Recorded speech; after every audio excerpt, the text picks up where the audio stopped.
graphics or the more homogeneous Fortnite aesthetic. It's within the indie space where we get games like Post Trauma that aren't afraid to emulate the style of classic PS1 games.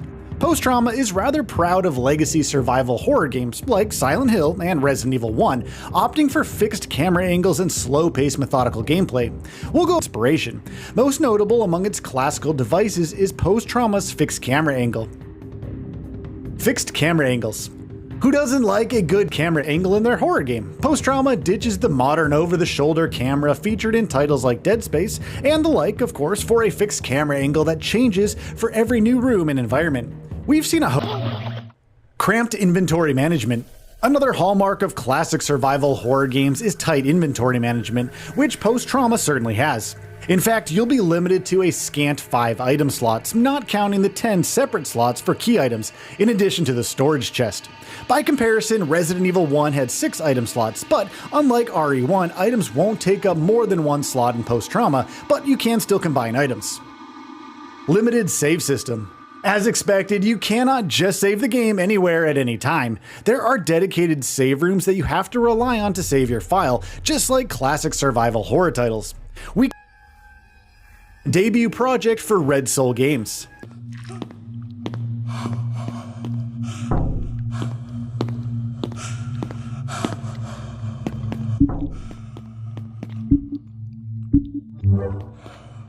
Trauma is the first title Red Soul Games has worked on as a company.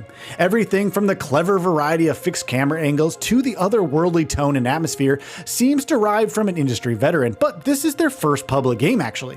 Red Soul Games is a super small studio located in Spain, with Raw Fury, known for Sable and Cassette Beasts, acting as their publisher for this game. Psychological themes revolving around the main character. You take on the role of Roman, a middle-aged train conductor who finds himself engulfed in a bizarre nightmare after a panic attack. The story goes heavy into psychological themes, implying that some of the horrors within the shifting environment are actually manifestations of Roman's tormented mind. Event Horizon, anyone? Maybe TV imaging to clear 4K depending on context.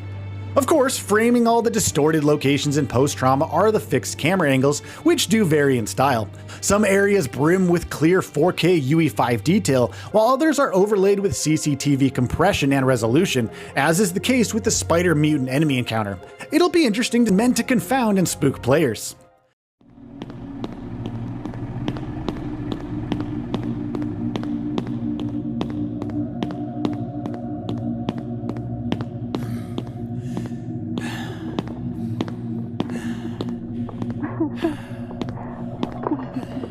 Sound is for the game's environment.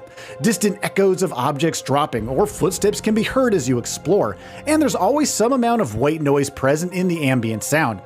Post Trauma's soundtrack is done by popular music cover artist Nicholas Gasparini. It's clear from trailers that the indie team making Post Trauma have a good sense of subtle and creepy audio design, taking a cue from classic survival horror titles.